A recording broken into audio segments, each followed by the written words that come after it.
সবাই কেমন আছেন? আশা করি আপনারা সবাই ভালো আছেন এবং সবাই ভালো থাকেন এটাই কামনা করি।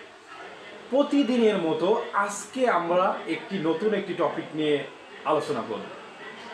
জব সেপারেশনের 7টি প্রসিডিউরের মধ্যে আমরা ইতিমধ্যে রেজিগনেশন নিয়ে আলোচনা করেছি। আজকে আমরা আলোচনা করব 2 নম্বর পয়েন্ট, ডিসমিসাল। ডিসমিসাল অর্থ বরখাস্ত। বাংলাদেশ শ্রম আইনে 2006-এর 23 নম্বর ধারায় খুব সুস্পষ্টভাবে বরখাস্তর ব্যাখ্যা দেওয়া আছে। এখন আমাদের প্রশ্ন হচ্ছে, বরখাস্ত কেন করা হয়?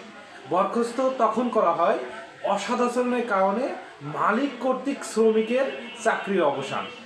বাংলাদেশ শ্রম আইন 2006-এর 23-এর 4-এর 10টি পয়েন্ট উল্লেখ করা আছে।